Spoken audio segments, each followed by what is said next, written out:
चलो, अब हमने ये तो देख लिया कि T is equal to 0 kelvin पे देखा, लेकिन अब हमें ये देखना है कि T के अदर टेम्परेचर पे अगर EF से छोटा है तो क्या होगा, और E अगर EF से बड़ा है तो क्या होगा। ठीक है, तो मान लो हम किसी भी टेम्परेचर पे लेके चलते हैं। पहले हम ये मान लेते हैं कि अगर if E less than EF, ठीक है, पहले हम ये मान के चल रहे हैं E हमारा जो है EF से, यानी हम यहाँ के लिए डिफाइन कर रहे हैं किसी अदर टेम्परेचर पे। ये तो ग्राफ हमारा बना, ये जो ग्राफ बना T is equal to 0 kelvin पर। अब हम डिफाइन करने जा रहे हैं किसी अदर टेम्परेचर पे E अगर EF से छोटा है तो ग्राफ कैसा होगा, ये हमें जानना है। ठीक है, ये इंपॉर्टेंट ग्राफ है, हर पॉइंट ऑफ व्यू से, कंपटीशन पॉइंट ऑफ व्यू से भी ये इंपॉर्टेंट ग्राफ है।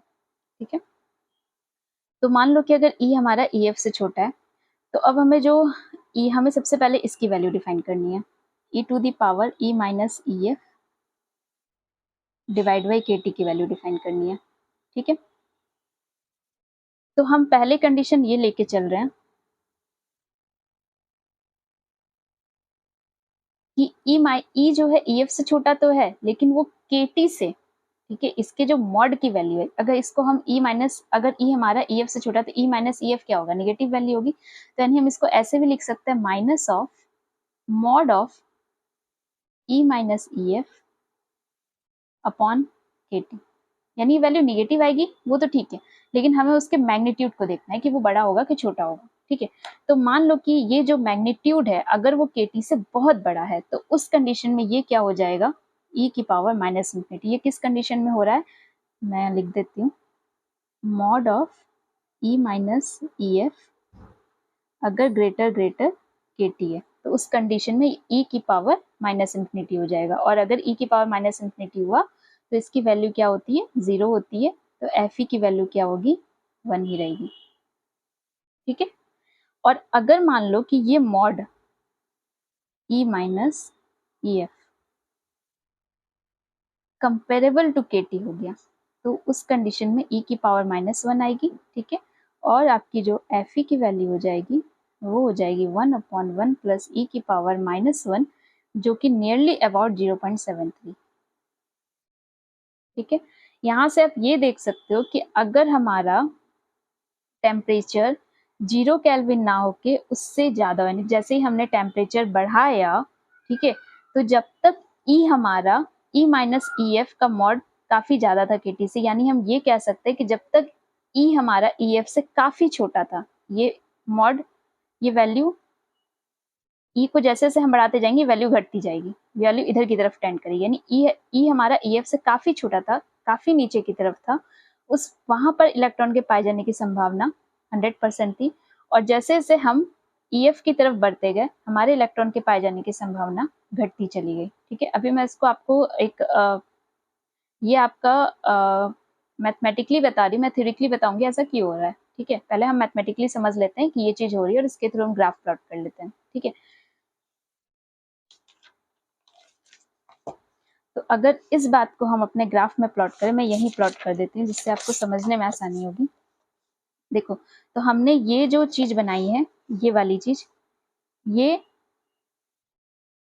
E की वैल्यू जब EF से छोटी है, क्योंकि E की वैल्यू जब EF से छोटी होगी तभी E माइनस EF हमारा निगेटिव होगा। ठीक है, तो उस कंडीशन में सबसे पहले हमने क्या लिया है कि E माइनस EF का मॉड KT से बहुत बड़ा हो। फिर देखो, जब E यहाँ पे है तो E माइनस EF क्या होगा, मान लो कि E यहाँ, मान लो कि ये E अगर वैल्यू 5 है, ठीक है, तो E मान लो 0 से स्टार्ट, तो 0 माइनस 5, 5 माइनस 5 हुआ, फिर 1 माइनस 5 -4 हुआ, धीरे धीरे E माइनस EF का जो मॉड है वो क्या हो रहा है, आपका घटता जा रहा है। ठीक है, यानी E माइनस EF का जो मॉड है वो इधर की तरफ डिक्रीज होता जा रहा है। ठीक है, तो स्टार्टिंग में आपका क्या है, जब आपका E माइनस EF का मॉड काफी ज्यादा है KT से, यानी मान लो E का यहाँ पर है, तो स्टार्टिंग में तो वो उसकी प्रोबेबिलिटी 1 ही है, लेकिन जैसे जैसे E को हम EF की तरफ टेंड करते जा रहे हैं, E जो है बढ़ता जा रहा है, EF की तरफ जाता जा रहा है, हो क्या रहा है कि इसकी प्रोबेबिलिटी एक पॉइंट पे आके घटना शुरू हो जाएगी। ठीक है, और वो घटते घटते घटते घटते, ये मैं भी बता दूंगी, देखो यहाँ पे आएगी, और ये अराउंड यहाँ से 1 से होके मान लो यहाँ कहीं ये KT के इक्वल हुआ, मान लो KT के कंपेरेबल हो गया E माइनस EF की वैल्यू, और ये जो है 1 से घट के 0.73 हो गई इसकी प्रोबेबिलिटी, यानी यहाँ पे इलेक्ट्रॉन के पाए जाने की संभावना 100% से घटकर 73% पे आ गई, जैसे E को हम EF की तरफ टेंड करते गए किसी भी temperature T greater than 0 kelvin पे। ठीक है, यहाँ मैंने क्यों 0.5 पे लाके छोड़ा, क्योंकि टेम्परेचर कुछ भी हो, अगर EF के इक्वल हुआ तो उसके पाए जाने की प्रोबेबिलिटी, इलेक्ट्रॉन के पाए जाने की प्रोबेबिलिटी वहाँ पे 0.5 ही होगी, चाहे कोई भी टेम्परेचर हो। ये मान लो कोई भी टेम्परेचर T1 है, इसका ग्राफ 0.5 को क्रॉस करेगा ही करेगा। ठीक है, ये कंफर्म है। अब हमें देखना है कि अगर यही E जो है हमारा EF से जब ज्यादा हो जाएगा तब क्या होगा, यहाँ पे ग्राफ कैसा आएगा। ठीक है, तो यानी अब हम ये लेके चल रहे हैं कि E हमारा ग्रेटर देन EF है। ठीक है, तो उस कंडीशन में क्या होगा, उस कंडीशन में भी हम 2 केस लेके चल रहे हैं। देखो, अब हमें फिर से डिफाइन करनी है कि E माइनस EF की वैल्यू क्या होगी अगर E ग्रेटर देन EF है। तो यहाँ पे भी 2 कंडीशन आएगी। पहली कंडीशन कि E माइनस EF जो है वो ग्रेटर KT है, और E माइनस EF जो है कंपेरेबल टू KT है।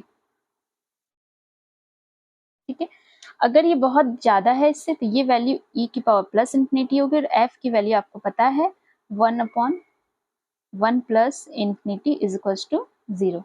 ठीक है, और अगर ये कंपेरेबल हो गया तो ये हो जाएगी E की पावर 1, और Fe की वैल्यू आपकी हो जाएगी, ठीक है, 1/1 plus E to the power 1, और ये आपकी आ जाएगी 0.26 अराउंड, नियर अबाउट। ठीक है, आप कैलकुलेट करके देख लेना। अब देखो, अब इस चीज को हमें ग्राफ में प्लॉट करना है। यहाँ से आप देख सकते हो कि जैसे हमने जो एक्स स्केल पे लाइन ली थी, ठीक है, यहाँ पे E था, ये आपका E एक्स एक्सिस था, और यहाँ पे हमने कहीं माना था EF है, इधर मान लो 0 था।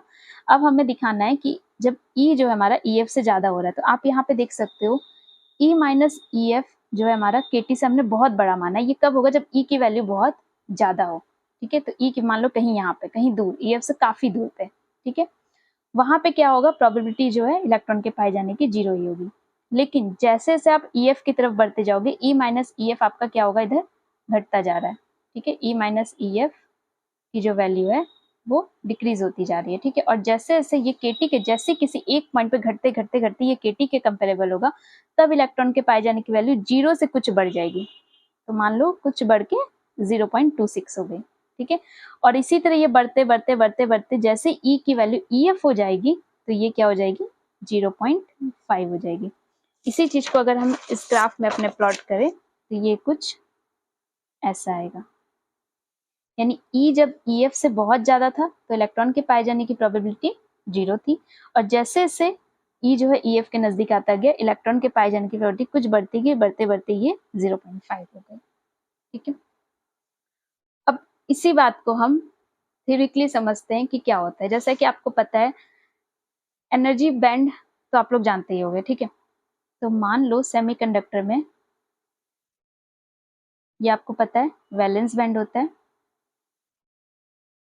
और ये आपका कंडक्शन बैंड होता है। ठीक है, जिसका लोवेस्ट एनर्जी EC से डिनोट करते हैं, और वैलेंस बैंड की जो अपर मोस्ट एनर्जी होती है उसको हम EV से डिनोट करते हैं, और बीच में हमारे ऐसे कोई भी स्टेट नहीं होते जहाँ पे इलेक्ट्रॉन पाए जाए। ठीक है, सिर्फ EV से नीचे और EC से ऊपर ही सारे इलेक्ट्रॉन्स के पाए जाने की मतलब अगर इलेक्ट्रॉन्स पाए जाएंगे तो यहीं पाए जाएंगे। ठीक है, तो देखो, तो यहाँ पे मान लो कई सारे एनर्जी स्टेट्स हैं, और यहाँ पे भी कई सारे एनर्जी स्टेट्स हैं। ठीक है, अब देखो हो क्या रहा है कि स्टार्टिंग में T इक्वल्स टू 0 केल्विन पे ये नीचे के सारे एनर्जी स्टेट्स फिल्ड थे, जैसा कि हमने बताया, और ये एक फर्मी लेवल है, बीच में मान लो कहीं लाई कर रहा है। ठीक है, तो T इक्वल्स टू 0 केल्विन पे क्या हो रहा है कि इसके नीचे के सारे एनर्जी स्टेट्स जो है फिल्ड है, सारे के सारे। ठीक है, और इसके ऊपर के सारे एनर्जी की स्टेट्स खाली है।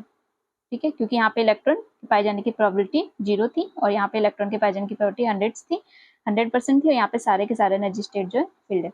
अब जैसे ही हमने टेम्परेचर बढ़ाया, हुआ ये कि यहाँ से एक इलेक्ट्रॉन उठ के यहाँ चला गया।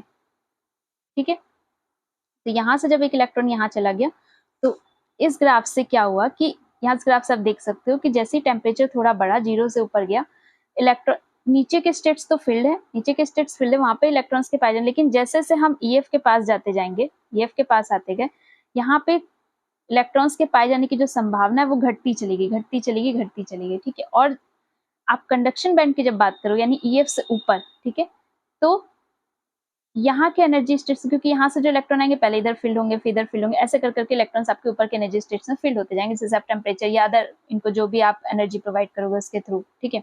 ये बाउंडेड होते हैं, चूंकि यहाँ पे जाने के बाद ये फ्री हो जाते हैं, तो उनको फ्री करने के लिए हमें एनर्जी प्रोवाइड करनी पड़ती है, ठीक है। तो जैसे जैसे होगा ये कि ये एनर्जी स्टेट्स जो है यहाँ पे इलेक्ट्रॉन के पाए जाने की संभावना जो है बढ़ती जाएगी, लेकिन फिर दूर जाते जाते ये जो है 0 हो जाएगी, ठीक है। अब हमें ये डिफाइन करना है कि एक तो टेम्परेचर T1 है, एक और टेम्परेचर हमने अप्लाई किया और टेम्परेचर थोड़ा बढ़ा है, तो ग्राफ का क्या। वैसे तो अगर हम थ्योरेटिकली देखें तो हम कह सकते हैं कि ग्राफ ऐसा होगा। अगर आप इसको थ्योरेटिकली समझने की कोशिश करो तो ग्राफ कुछ ऐसा जाएगा, इससे तो कट करेगा ही करेगा ये,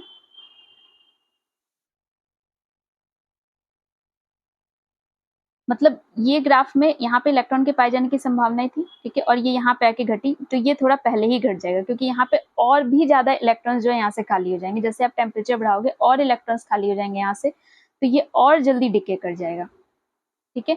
उसी तरह यहाँ पे इलेक्ट्रॉन के पाए जाने की संभावना और ज्यादा हो जाएगी, तो ये और जल्दी यहाँ से इसके इलेक्ट्रॉन्स के पाए जाने की संभावना यहाँ पे बढ़ जाएगी, और चूंकि 0.5 पे तो मिलना ही मिलना है सबको, ठीक है, क्योंकि ईएफ पे 50% ही होनी है प्रोबेबिलिटी, चाहे टेम्परेचर कुछ भी है। तो अगर ये टेम्परेचर T1 था और ये टेम्परेचर T2 है, T2 आपका क्या होगा, ग्रेटर होगा T1 से। लेकिन अगर आपको इसको मैथमेटिकली देखना है तो आप ऐसे देख सकते हो, ये वो पॉइंट है ना जहाँ पे E माइनस EF जो है आपका कंपेरेबल टू KT हो जा रहा है, ठीक है। तो मैं यहाँ से ही समझा देती हूँ, तो mod of E minus EF हम लेंगे, ठीक है, mod of E minus EF comparable to KT हो जा रहा है, ठीक है। तो मान लो ये KT1 है और यहाँ पे ये E1 है, ठीक है, क्योंकि ये जो एक्स एक्सिस है वो E को शो कर रही है, और हम मान रहे हैं कि at E is equals to E1 इस वाले ग्राफ का ये पॉइंट है, ठीक है, और यहाँ पे E की वैल्यू E1 है। E1 की वैल्यू के लिए E1 माइनस EF जो है कंपेरेबल टू KT1 हो गया फॉर T1 वाले ग्राफ के लिए। इसी तरह E2 की वैल्यू के लिए E2 माइनस EF का मॉड जो है कंपेरेबल टू KT2 हो गया, ठीक है, T2 वाले ग्राफ के लिए। हालांकि मैंने ग्राफ पहले ही प्लॉट कर दिया, बट मैं प्रूव भी कर दूंगी आपको। इस ग्राफ से आप देख सकते हो कि E2 आपका कम होना चाहिए, ठीक है। तो आप बताओ कि हमने ये माना है कि ये जो है T2 वैल्यू जो है ज्यादा है, ठीक है, T2 ज्यादा है। अगर T1 से T2 ज्यादा है, इट मीन्स कि E1 माइनस EF से जो E2 माइनस EF है वो कम होना चाहिए, ठीक है, क्योंकि T1 कम है तो E1 माइनस EF भी कम होगा, ठीक है। अगर ये आपका अगर इससे कम होना है तो उसके लिए E1 क्यों क्या होना पड़ेगा, यानी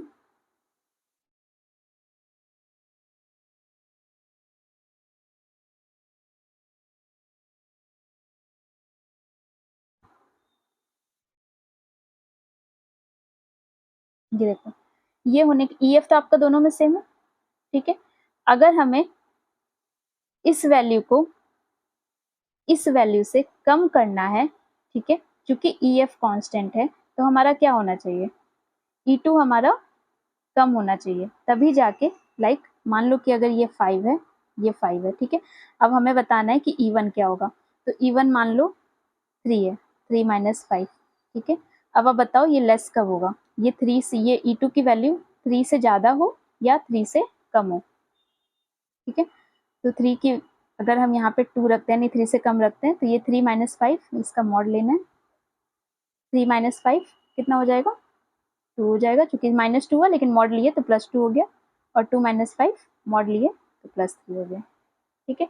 यानी अगर इस पूरी वैल्यू से कम होना है तो इस वैल्यू को इस वैल्यू से ज्यादा होना पड़ेगा, आप यहाँ मैथमेटिकली देख सकते हो, ठीक है।